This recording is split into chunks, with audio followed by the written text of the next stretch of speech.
Así inicia Es Noticia, noticia en profundidad. Un placer acompañarles. Soy Tatiana Pérez, estoy con ustedes desde nuestra sede central en Caracas, en Venezuela. A partir de este momento, en la próxima hora, 3 temas son noticia. Y lo vemos primero, como siempre, a través de titulares. El primero de ellos es noticia Ecuador. En medio de un tenso ambiente político comienza la campaña para la polémica consulta popular que podría acabar con la repostulación a cargos de elección. Los partidarios del no denuncian fuerte desventaja impuesta por la autoridad electoral, esperan la llegada en las próximas horas de su líder máximo, el expresidente Rafael Correa. Los del sí reciben el apoyo de partidos de la derecha. Tenemos el análisis. Segundo tema que es noticia, nos vamos a las imágenes. Hay importantes declaraciones por parte del gobierno del presidente Juan Manuel Santos en Colombia y también por parte de las FARC, ya un partido político. De un lado hay balances con respecto a lo que sucedió en el año 2017 y también expectativas, desafíos sobre los que las FARC tienen una postura bastante clara. Dice que hay incumplimiento por parte del conjunto del Estado. Entre tanto, en las últimas horas, el gobierno, particularmente el presidente Juan Manuel Santos, ha dicho que la implementación en términos de paz, sobre todo lo que sucedió en el Congreso colombiano, ha avanzado más de la cuenta. Tenemos el análisis. Y tercer tema que es noticia, Cuba. Encuentro estratégico entre la máxima representante de la Unión Europea para Asuntos Exteriores y el gobierno de la isla. Revisamos el estado de esas relaciones que superan sus obstáculos y evidencian que el bloque europeo se distancia de la agresiva política exterior de los Estados Unidos. Ahí están los temas planteados. Comenzamos a noticia. Bienvenidos, bienvenidas.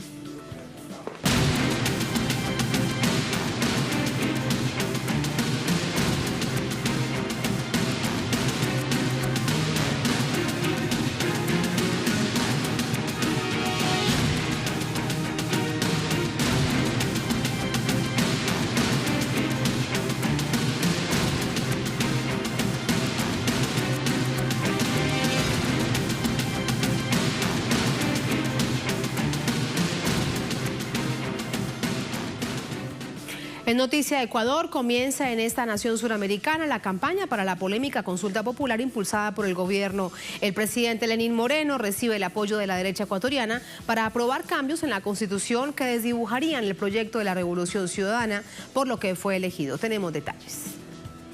Quito y Guayaquil fueron las ciudades escogidas para iniciar este jueves la campaña para la aprobación o rechazo de la consulta popular a celebrarse el próximo 4 de febrero.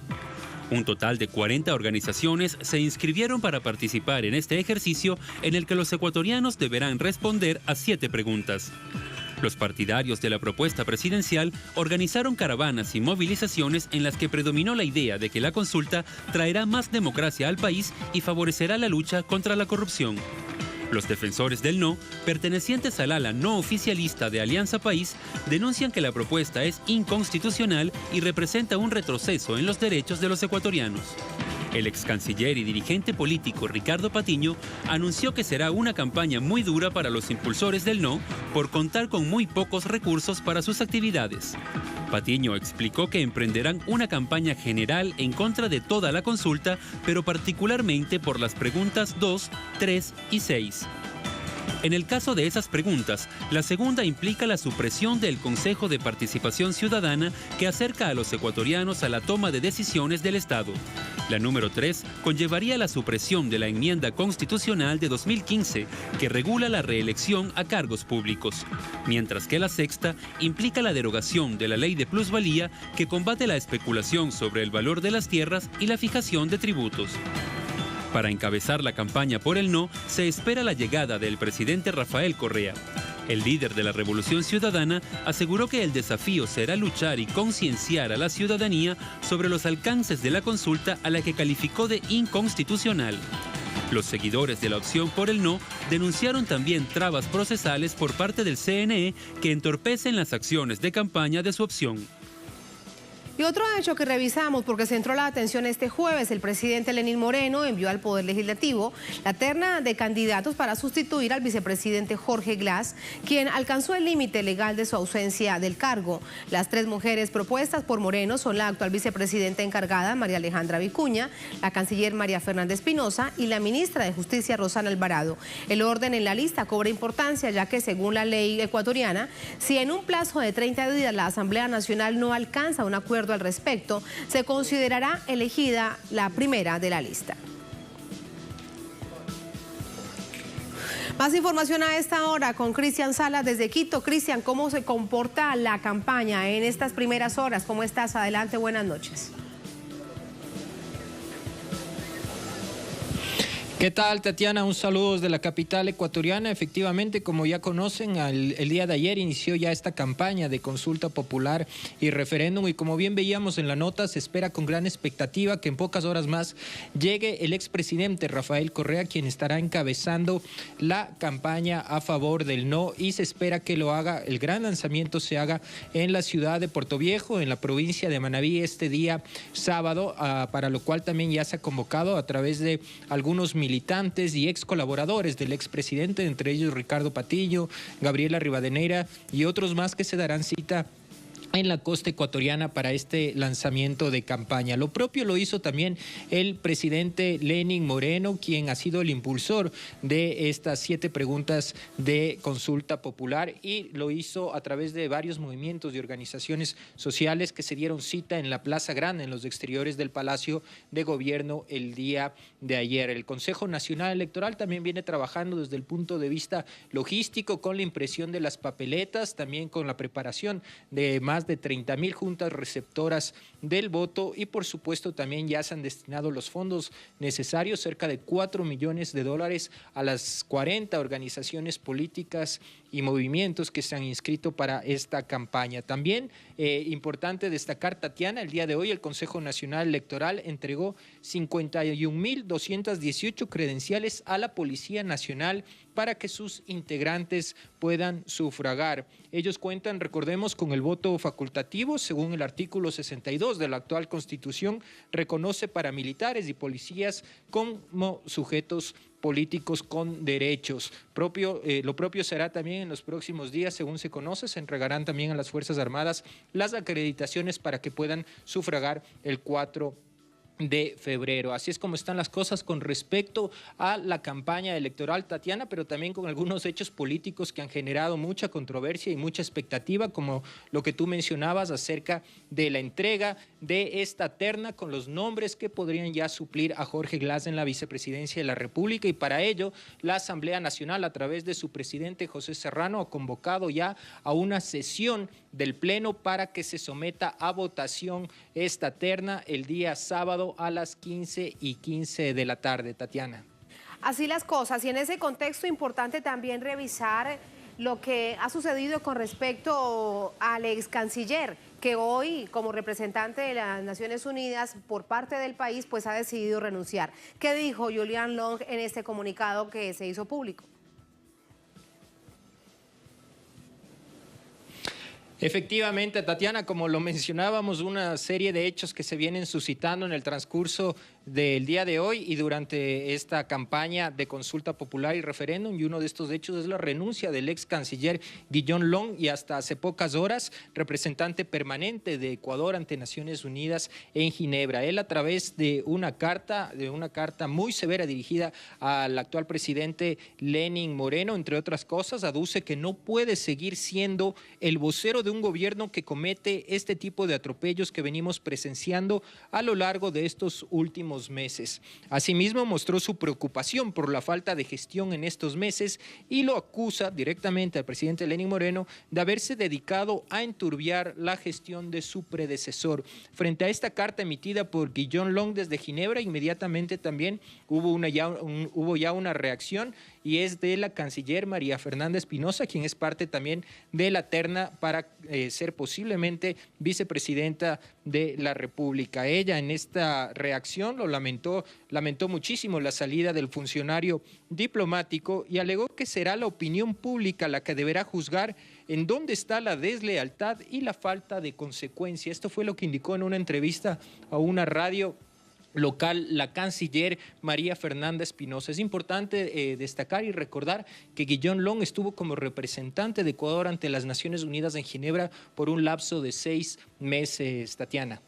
Así las cosas. Quiero volver ahora contigo a la campaña, porque está muy claro lo que ha denunciado los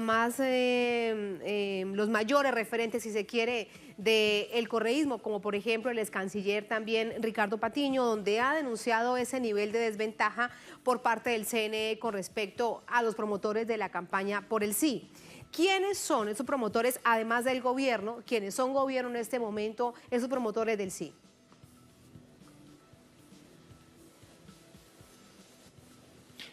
Así es, Tatiana. Bueno, tanto el ex canciller Ricardo Patiño como otros militantes también han venido denunciando un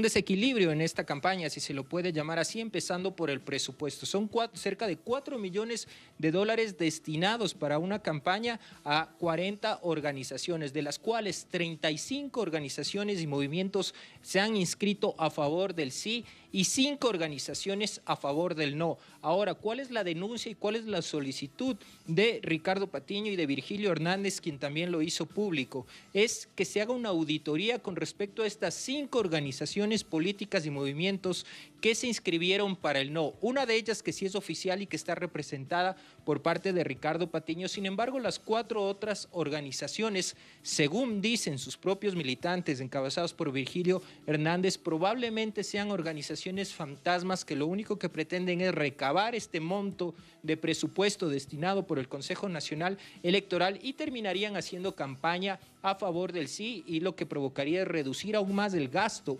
electoral planteado por el Consejo Nacional Electoral, y la opción del no tenga menos posibilidades de poder difundir el por qué promover el no en esta campaña de consulta y referéndum. Esta es la denuncia que ha hecho tanto Virgilio Hernández, militante en el movimiento Alianza País, como también Ricardo Patiño. Pero bueno, gran expectativa, vale recalcar la que ha generado la presencia de Rafael Correa, quien estará encabezando la promoción por el no en la consulta popular, especialmente por estas preguntas, la 2, la 3 y la 6, que ya habíamos visto en el reportaje anterior. Sin embargo, hemos visto también y hemos podido presenciar en el transcurso de esta cobertura que recién empieza con respecto a la campaña electoral, que efectivamente existe mucha más movilización de personas en términos de campaña publicitaria a favor del sí, al menos hasta este momento. Pero bueno, como decíamos, esto está empezando y vamos a tener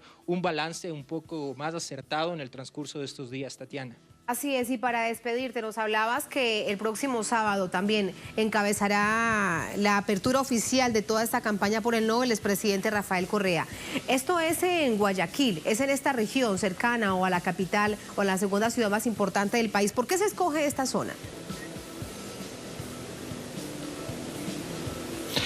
El inicio de campaña, que estará encabezado por Rafael Correa y sus seguidores, será específicamente en la ciudad de Portoviejo, en la provincia de Manabí.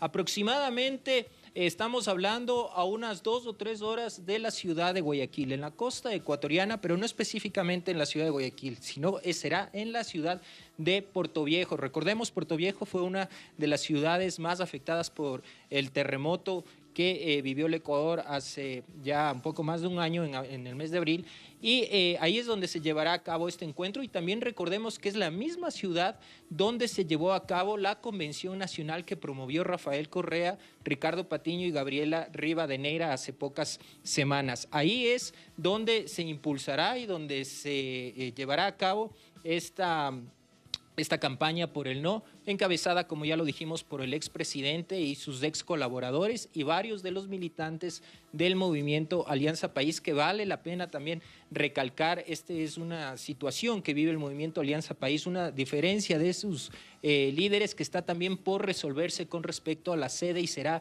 el Tribunal Contencioso Electoral quien en los próximos días o en las próximas semanas tendrá que resolver esta diferencia desde el punto de vista jurídico para ver quién se queda con la personería jurídica del movimiento Alianza País y quién se queda con toda la infraestructura, tomando en cuenta también la sede ubicada aquí en Quito y algunos otros espacios en distintas ciudades del Ecuador. Ya lo anticipó Gabriela Rivadeneira, ya lo anticipó Ricardo Patiño y también el propio expresidente Rafael Correa, que si el Tribunal Contencioso Electoral delibera a favor del ala morenista, pues ellos estarían conformando un nuevo movimiento denominado la Revolución Ciudadana, que estaría también ya inscribiéndose de manera legal con personería jurídica para empezar también ya a hacer un trabajo político acá en el país, Tatiana.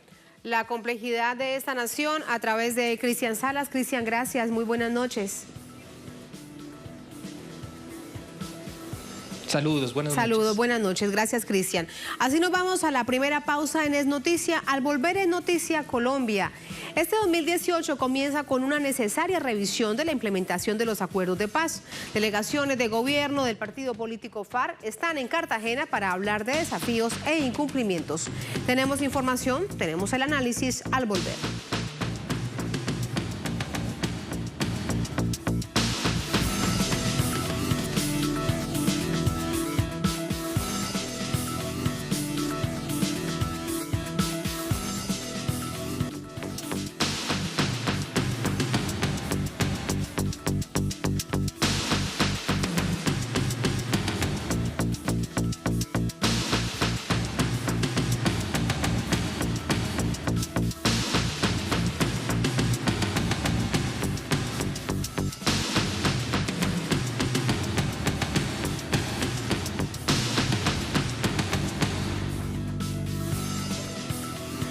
En Noticia Colombia, este 2018 comienza con una necesaria evaluación de la implementación de los acuerdos de paz. Delegaciones de gobierno del partido político FARC están en Cartagena para hacer un balance del complejo año que acaba de pasar, para hablar de desafíos y para hablar de incumplimientos. Como acompañantes internacionales, ahí están en pantalla, se encuentran el expresidente de España, Felipe González, y de Uruguay, José Pepe Mujica. En el marco del primer encuentro del año de la Comisión de Seguimiento, Impulso y Verificación a la implementación de los acuerdos de paz, los delegados de las FARC plantearon sus preocupaciones sobre el proceso de implementación. Recordaron que en 2017 solo se logró avanzar en un 18.3% de lo acordado. En ese contexto, las FARC precisó unos mínimos para avanzar con seguridad en lo pactado. Entre los más destacados se encuentra salvar la Jurisdicción Especial para la Paz y permitir que los defensores de derechos humanos sean jueces de la misma. Tramitar el acto legislativo que crea la Unidad Especial de Lucha contra las Organizaciones Criminales, tramitar la reforma política que se hundió el año pasado en el Congreso, así como apurar los procesos de reincorporación política, económica y social de los excombatientes y liberar al total de los exintegrantes de la insurgencia, tal como fue acordado. Las FARC también pide que el cuerpo élite de la policía, creado para proteger la vida de líderes sociales en los territorios, empiece a mostrar resultados. Por último, dar trámite a la reforma rural integral. Los miembros del partido FARC también manifestaron que llevarán hasta organismos internacionales los cambios introducidos a lo pactado en noviembre de 2016. Sí, nosotros consideramos que se ha modificado la geografía del acuerdo, sobre todo cuando una de las ramas de la institucionalidad le ha metido la mano a los acuerdos. Hablamos con franqueza cuando decimos que las modificaciones que le han introducido a la Jurisdicción Especial para la Paz no fue lo que nosotros consensuamos en La Habana. Esa es una verdad y lo estamos diciendo y al mismo tiempo planteando que vamos a elevar algunas acciones ante organismos internacionales. Este encuentro se da en clave electoral. A menos de 2 semanas de finalizar el plazo de inscripción de candidatos para las presidenciales de mayo, los aspirantes usan la paz como centro de su campaña. Los conservadores, por ejemplo, buscan alianzas con el partido de extrema derecha Uribe Centro Democrático para establecer cambios estructurales en los acuerdos de La Habana. Uno de los cambios busca, según su vocero, garantizar la disolución real de las FARC como aparato criminal y de narcotráfico. De llegar a la presidencia con uno de sus candidatos, esta alianza perpetuaría la guerra interna de más de medio siglo. Vamos con más información, por ello hasta Bogotá con Milton Henao, nuestro corresponsal permanente. Milton, buenas noches. Conclusiones con respecto a esta jornada de trabajo de delegaciones, Gobierno Santos y los máximos representantes del partido FARC. Hola Tatiana, saludos para usted y para toda la audiencia de Es Noticia. Pues lo que hay que decir en primera instancia es que no se lograron zanjar las diferencias entre el gobierno y el partido político FARC, toda vez que no se han puesto de acuerdo, o por lo menos el gobierno no acepta de que hay un retraso en la implementación del acuerdo. Para el gobierno del presidente Juan Manuel Santos se ha avanzado en el tiempo previsto y se han desarrollado todo lo concerniente en el legislativo, tanto en el Ejecutivo, para la implementación de este acuerdo. Por el lado de las FARC, pues ellos han manifestado que en definitiva el acuerdo de paz fue nuevamente renegociado en el Congreso colombiano y no se desarrolló lo suficiente, aunque sea importante, no lo suficiente para empezar a implementar, sobre todo en los territorios y aquellos aspectos que tienen que ver con las comunidades golpeadas por la confrontación, todo este acuerdo. En conclusión, lo que hay que decir es que se sigue teniendo esa voluntad de paz por parte de las FARC. El gobierno insiste en que se han tomado las medidas necesarias, que ha aportado incluso varios decretos que tienen que ver, por ejemplo, con el cuidado de los líderes sociales. Lo mencionaba hoy el presidente de la República, ha manifestado que antes del 15 de enero también se van a posesionar los magistrados del Tribunal de Paz de la Jurisdicción Especial para la Paz. Sin embargo, pues varios estudios lo han demostrado y le dan la razón a las FARC de que tan solo se ha llegado al 18.3% en la implementación de los acuerdos. Medianamente se le ha cumplido a las FARC, pero también hay que decir que se le ha incumplido casi en su totalidad a las comunidades que tienen que ver en este momento con el tema de la implementación. Por lo menos en el tema de las víctimas se ha incumplido, en el tema de la reforma rural que se le comprometió a los campesinos también se ha incumplido, en el tema de las reformas políticas necesarias para las minorías políticas también se ha incumplido, así que únicamente esto ha quedado reducido a algunos aspectos beneficiosos que se le han dado a la insurgencia de las FARC, pero en su mayoría hay que decir que se le ha incumplido a la sociedad en su conjunto frente a este proceso de paz que en su mayoría está dirigido a esas comunidades que están en los territorios y que siguen esperando por la solución de ese conflicto social, ya que este conflicto armado, por lo menos en el que se registra o que se registró entre las FARC y el gobierno, pues se ha superado. Y en ese contexto hay que hablar en clave política, porque vemos desde el Partido Conservador y Uribe Centro Democrático la postura guerrerista que hay con respecto al proceso de paz. ¿Qué reacciones se plantean? ¿Qué reacciones hay, Milton? Pues imagínese, Tatiana, que ya se acabó el Fast Track, que es el mecanismo rápido a través del cual se tenía previsto implementar todo el desarrollo normativo de los acuerdos de paz. Ahorita se tendrá que hacer a través de la vía ordinaria, a través del Congreso de la República, de sus sesiones ordinarias.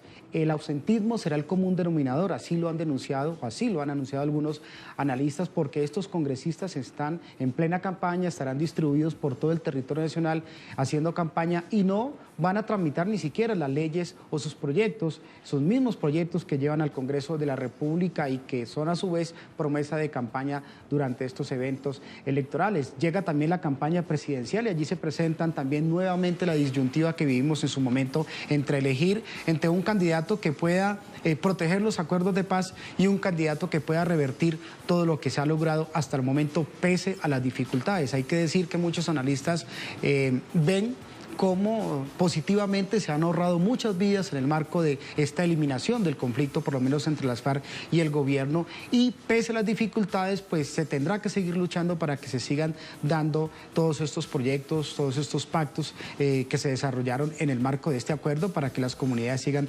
beneficiándose. Sin embargo, en este momento el panorama electoral o el proceso de paz, su implementación está nuevamente atravesado por una campaña electoral. Hay un sector de la extrema derecha claramente representado en Cambio Radical y su líder Germán Vargas Lleras. Por el otro lado también está la extrema derecha del Uribe Centro Democrático, y del otro lado está, digámoslo, una centroizquierda, socialdemocracia, como se le llama comúnmente, representado en candidatos como Sergio Fajardo. Por el otro lado está la doctora Claudia López, la doctora Piedad Córdoba, que siempre ha alzado esas banderas de la paz y de las reivindicaciones sociales. Y bueno, en este momento se están organizando las cargas. Por el lado de la derecha están hablando y poniéndose de acuerdo, y por el lado de la izquierda también, y en el marco de esos dos escenarios, quienes quieren apostarle a que esta paz sea estable y duradera, que se continúe con el proceso con el Ejército de Liberación Nacional, y quienes quieren que este acuerdo definitivamente se acabe, porque muchos de los puntos que están allí los consideran ellos regresivos o por lo menos perjudiciales para sus intereses políticos y económicos. Gracias, Milton. Este es el panorama que analizamos de inmediato. Para ello nos ayuda Jaime Caicedo Turriago. Él es integrante del Frente Amplio por la Paz, es antropólogo, profesor y político de izquierda colombiano. Doctor Jaime Caicedo, buenas noches, bienvenido. Muy buenas noches, Tatiana, encantado. Igualmente, gracias por acompañarnos y le deseamos un próspero año 2018 que apenas está comenzando. La postura por parte de las FARC. Hay una deuda por parte del Estado, de la institucionalidad en su totalidad con respecto a la implementación. La postura por parte del gobierno Santos, la implementación ha avanzado más de la cuenta. ¿Cuál es su visión con respecto a esas dos posturas? ¿Cuál es la realidad?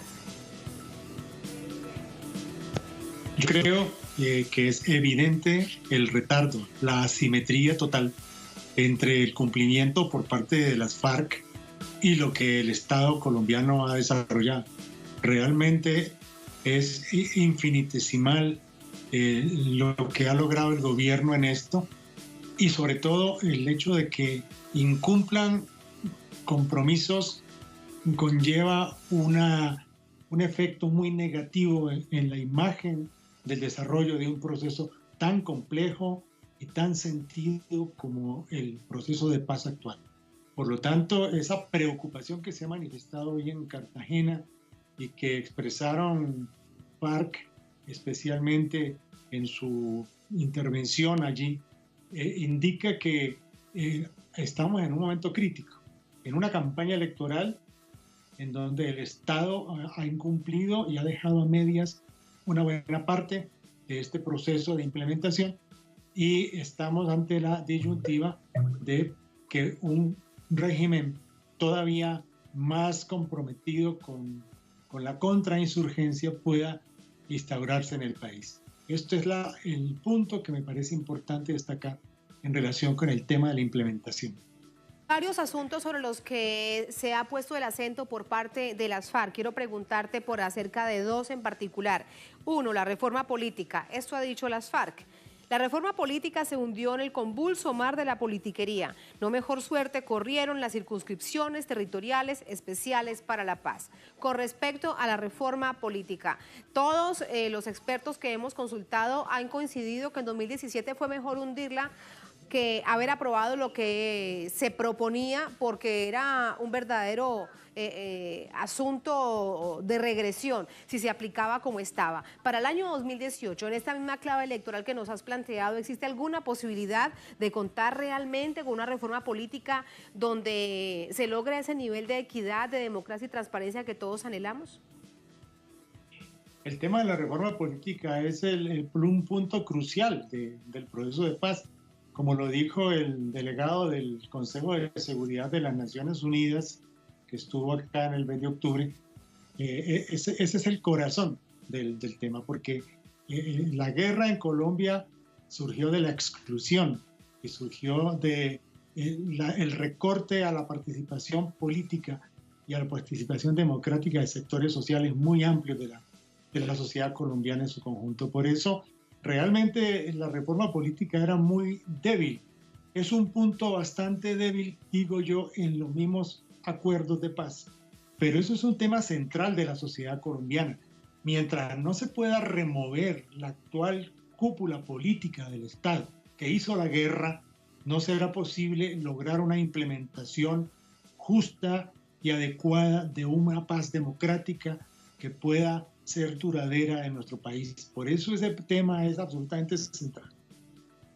Central. Y con respecto también desde esa misma perspectiva, elecciones de Congreso en marzo, elección presidencial primera vuelta en mayo, lo que ha dicho el expresidente Uribe, el jefe del Centro Democrático. Mire usted, acusa a los expresidentes Mujica y González de respaldar las acciones de lo que él considera un movimiento terrorista. ¿Qué mensaje se está enviando a América Latina y a Europa con este tipo de declaraciones? Yo creo que es una reacción del orden demencial la que expresa Uribe, el extremismo ultraderechista que pretende arrojar a la basura lo que se ha logrado, que es muy importante en este proceso de paz. Y yo creo que es en cierta manera una provocación frente a América Latina, una manera de aislar el proceso de paz y del proceso político colombiano de las luchas de América Latina y de las visiones que en América Latina apuntan a la autonomía, a la independencia, a la democratización profunda, a la escucha profunda de los contenidos sociales que tienen que expresarse en la paz.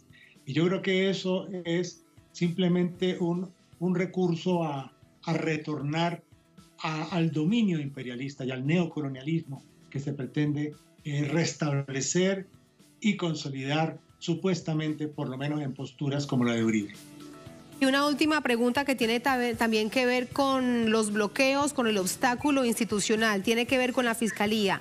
Las FARC denunciaban que la Fiscalía bloqueado en el Congreso la aprobación de la Ley de Tratamientos Penales Alternativos para pequeños cultivadores, sin cuya aprobación es imposible poner en marcha programas de sustitución de cultivos de uso ilícito. Es transversal, tiene todo que ver con el punto 1 del acuerdo que incluye la reforma rural integral. Lo que uno se pregunta es... ¿por qué la Fiscalía? ¿Cuál es la intención? ¿Estamos hablando de justicia o estamos hablando de política, doctor Caicedo? Mire, el tema de la Fiscalía, el fiscal cumple actualmente en Colombia la tarea negativa que el ex procurador Ordóñez había hecho anteriormente, pero ahora con mucha mayor gravedad, puesto que se interpuso a la Justicia Especial de Paz, se ha negado a la creación de una unidad especial de investigaciones para el desmonte del paramilitarismo. No se están desarrollando procesos de investigación sobre determinadores de los crímenes numerosos contra dirigentes sociales y activistas democráticos y de la izquierda colombiana en esta coyuntura, y por lo tanto está jugando con el tema de apropiarse de la política, de convertirse en un intermediario de la nueva política de Estados Unidos con relación al tema de la paz en Colombia. Yo creo que eso es muy importante tomarlo en consideración. Trump tiene otra visión sobre el problema de la implementación de la paz en Colombia e intenta torpedearlo, y quien juega ese papel de intermediación es el fiscal general de la nación. Por eso estamos llamando en ese sentido a una verdadera delimitación de campos en defensa de la soberanía de Colombia en la implementación de un proceso de paz que concierne la vida de los colombianos y colombianas y que no puede estar en manos de políticas que le hacen el juego a un nuevo enfoque del colonialismo contra nuestro país y de intensificación a los factores que generaron la guerra a lo largo de tantos años. Exactamente, de eso sí que conoce muy bien de manera profunda Colombia. Doctor Caicedo, muchas gracias, buenas noches. Con muchísimo gusto, Tatiana, y un feliz año para usted y todos los suyos. Igual, muchísimas gracias, un abrazo caluroso para usted. Así nos vamos a la mesa, regresamos para hablar de manera sintética de este asunto que nos ha ocupado aquí en Noticia, con esta arista, con el tema de Colombia. Lo tenemos aquí en la multiplataforma FARC. La paz atraviesa uno de sus momentos más difíciles y lo destacamos para ustedes con la fotografía del logo del partido FARC. La Fuerza Alternativa Revolucionaria del Común publicó este jueves un comunicado en el que analiza el estado de acuerdos de paz firmados en La Habana. Leo solamente parte de uno de ellos. La paz de Colombia atraviesa uno de sus momentos más difíciles tras la firma del acuerdo final. La Jurisdicción Especial para la Paz, trascendental componente del acuerdo, por ejemplo, fue desfigurada en los debates del Parlamento y su texto actual no es el consensuado entre las partes. Refiere ese texto compartido en su cuenta en Twitter y que aquí está en www.telesurtv.net. Así nos vamos a la segunda pausa, a la última en Noticia. Al volver en Noticia Cuba, encuentro estratégico entre la máxima representante de la Unión Europea para Asuntos Exteriores Federica Mogherini, y el gobierno de la isla. Revisamos el estado de estas relaciones, que superan obstáculos, que evidencian que el bloque europeo se distancia de la agresión política exterior de los Estados Unidos. Información, análisis al volver en el noticiero.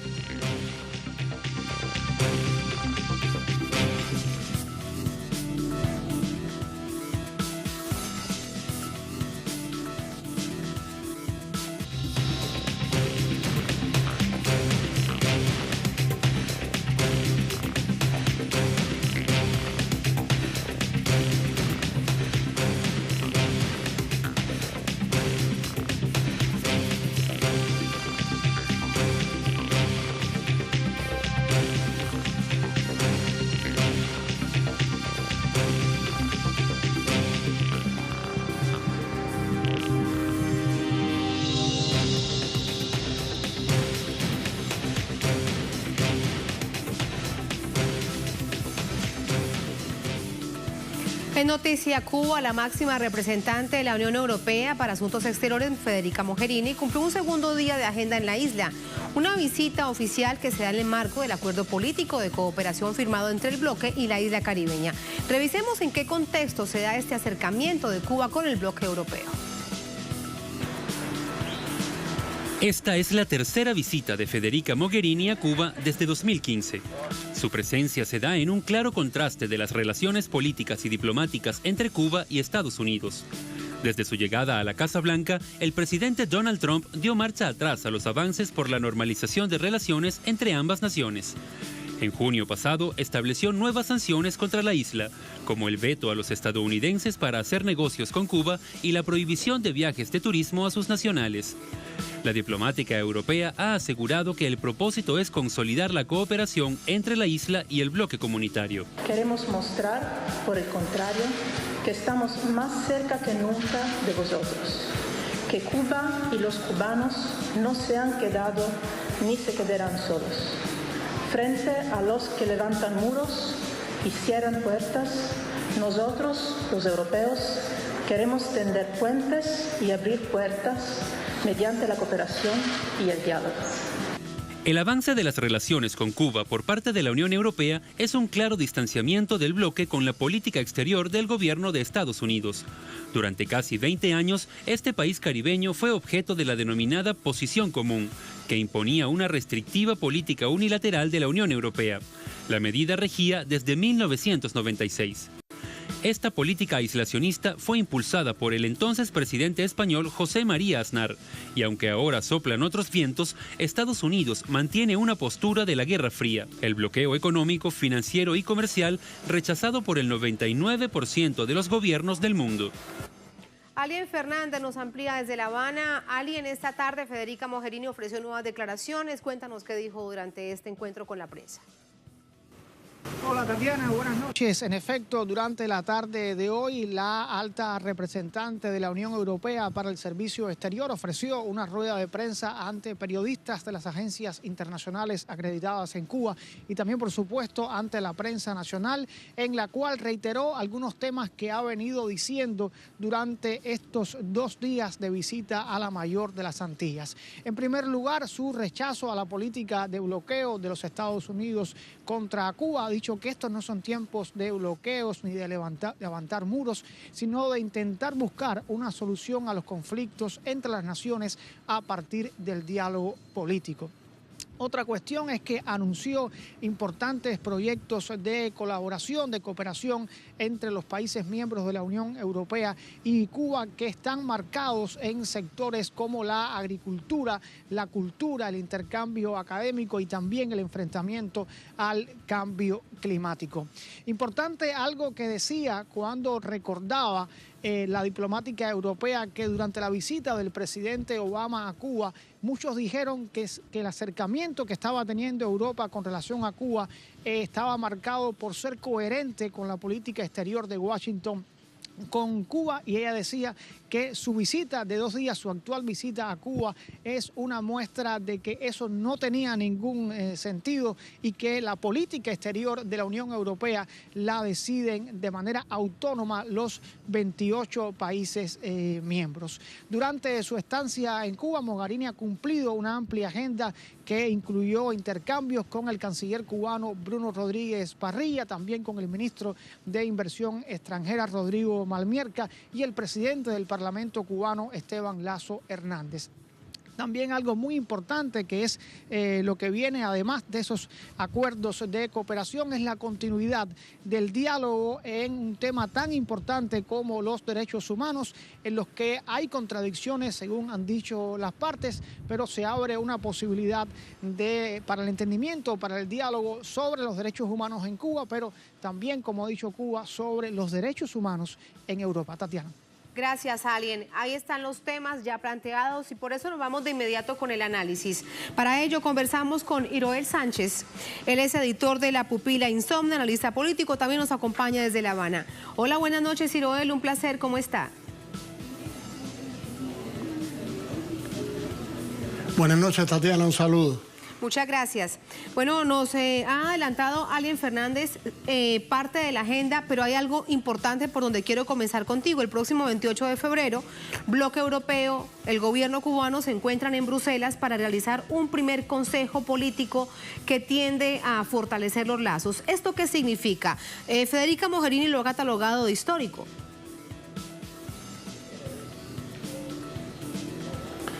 Bueno, significa un avance que ha sido continuo, sostenido en los últimos años, de ese diálogo político que se propusieron ambos gobiernos. Hay que decir que Cuba era el único país latinoamericano con el que la Unión Europea no tenía un acuerdo de cooperación y que ese obstáculo era fruto de las presiones del gobierno de los Estados Unidos desde la década del 90. El principal artífice de eso fue el presidente del gobierno derechista español, José María Aznar. Y bueno, esa situación ha venido cambiando porque Cuba no se dio a las presiones, mantuvo su posición y bueno, se abrió un espacio realista en la Unión Europea que en los últimos años ha venido asumiendo una posición de respeto, de igualdad soberana en el tratamiento con Cuba.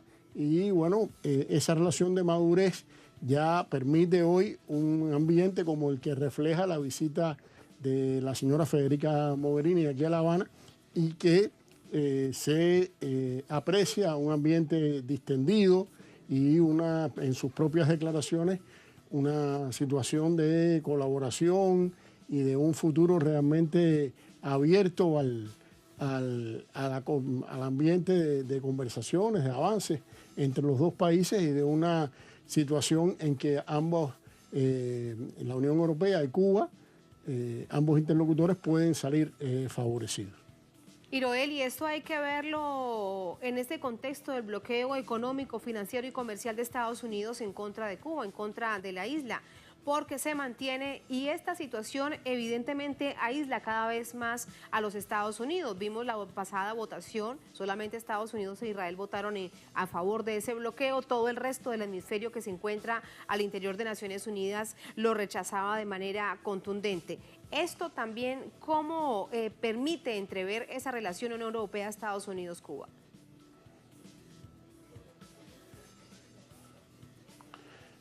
Obviamente, y de hecho, en las declaraciones de la señora Mogherini se aprecian con mucha claridad. Esta visita es una contestación, se vio muy claramente en sus palabras, a la postura agresiva del gobierno de Trump hacia Cuba. Ella habló del bloqueo, ella dijo que los cubanos no estaban ni estarían solos. Ella de alguna manera también enfrentó esa política de levantar muros, esa política de imponer en vez de dialogar, y creo que hay una postura muy diferente que ella ha entendido, debe dejar muy establecida, muy clara, y sobre todo que desafía el tipo de acciones que el gobierno de los Estados Unidos ha tratado de tomar hacia Cuba. Eso en este momento adquiere realmente una importante valía y ha sido visto así, yo creo, de manera unánime por los medios de comunicación internacionales. Y una última pregunta, mucho más en clave latinoamericana. Fíjate, esto dice Federica Mogherini en su relación con Cuba, lo cual está realmente muy bien, es lo que debe suceder en términos de la diplomacia, así deben funcionar los bloques y las naciones. Sin embargo, con respecto a Venezuela sucede todo lo contrario, el mismo bloque que busca sancionar y emitir resoluciones en contra del país. ¿Cómo entender estas contradicciones?